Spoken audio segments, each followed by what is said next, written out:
PISA defines reading literacy as this. It's an individual's capacity to understand, use, and reflect on, and engage with written text in order to achieve one's goals, to develop one's knowledge and potential, and to participate in society.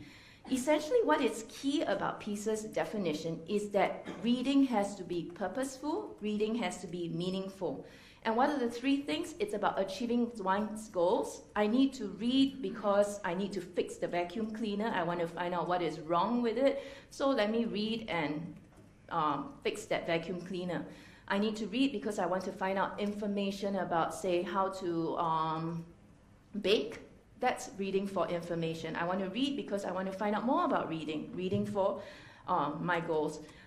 Reading is about developing one's knowledge and potential. So knowing more things, understanding lifelong learning, and thirdly, for participating in society. If you think about the reading of news, right, in order to participate, you need to know what's going on. So reading for participation.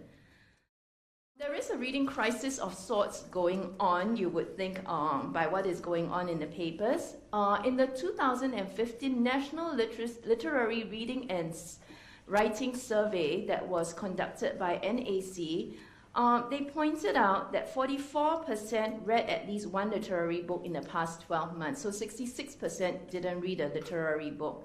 And if you look at this particular section over here, okay, it says the most significant benefit of reading was being able to learn things. So these are people's attitudes. They think it's good to read because they can learn new things.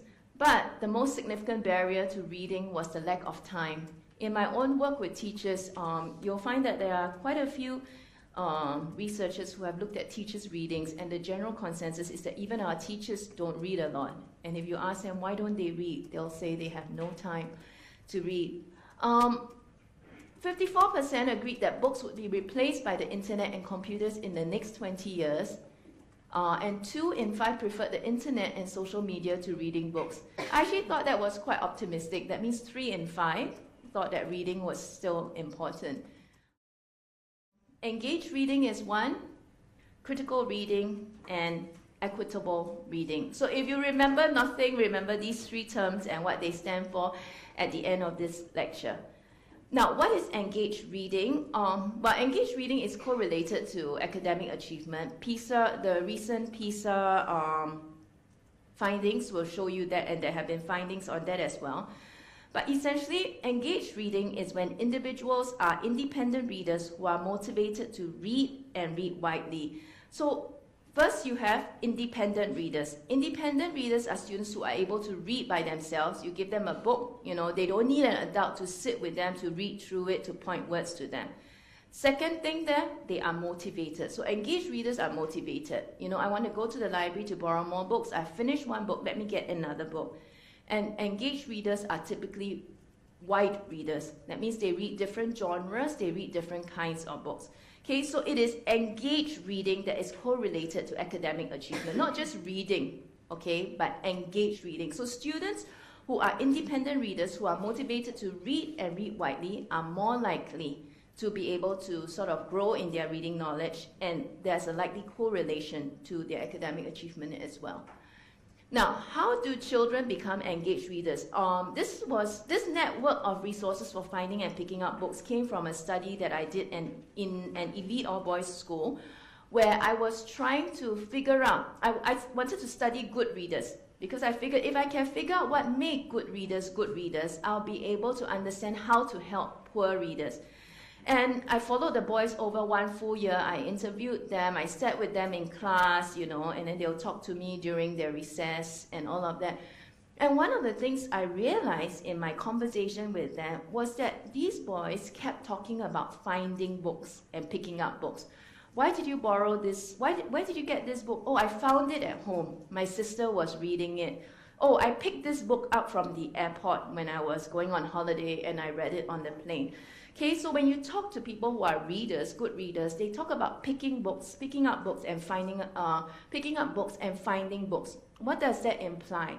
That there are a lot of books around them for picking up and for finding, right? So they became, in terms of family, what you have is siblings, parents' recommendations of books at home. So parents going like, well, you know, my dad used to read the newspapers and he would cross his leg and read it, so I'll follow him. Even though I could only read the sports section, you know, I'll just read that. Or my aunt used to come over and read the Berenstain Bears with me. My grandfather had these Gerald Durrell books, and, you know, I would go to his house and read them. So family was a big influence. Libraries, okay. My mom used to bring me to the library every week. We'll borrow a lot of books and bring them home, and then we'll go again. Other media would involve them watching. For example, I watched Alice in Wonderland, and then I read the book. Okay, so they watch a lot of media that were linked to books as well. So how can we improve our school libraries? I think one of the things that we need to think about is we rethink the space of the school library. How do we design things? How do we organize things? How do we make it more comfortable, more homely? How do we use it to attract students into the space itself? How do we have programs, you know, to encourage students to come to the library? And one of the key things is to think outside of reading. So for example, if you treat reading like any other media, like it's a movie, you will have a book launch, you will have a movie screening of the Hunger Games, and then you will have the books for loan, as well as a whole series of science fiction available in the library for the students. So you rethink the programs from a media perspective.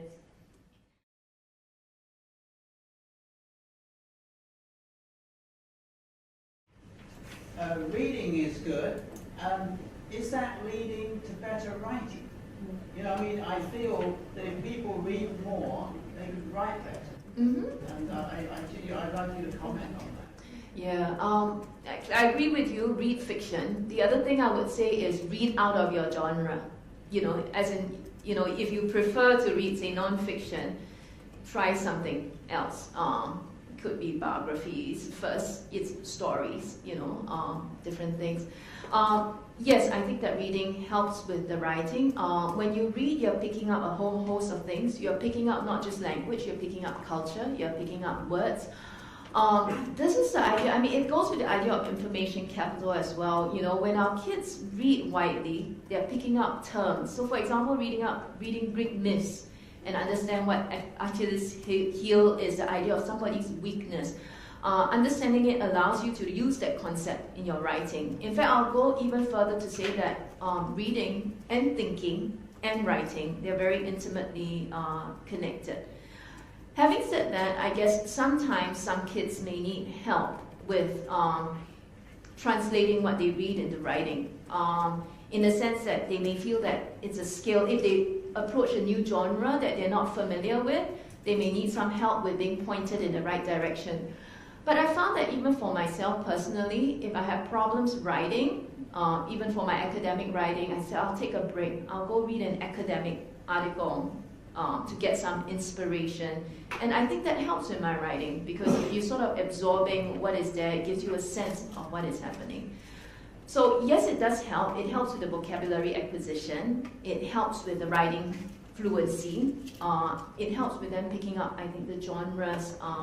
And it helps with, if you read widely, it helps with flexibility, because there are a lot of hybrid texts going on. You begin to think about what's the purpose of writing this, and you may use it for something else and therefore craft it slightly differently.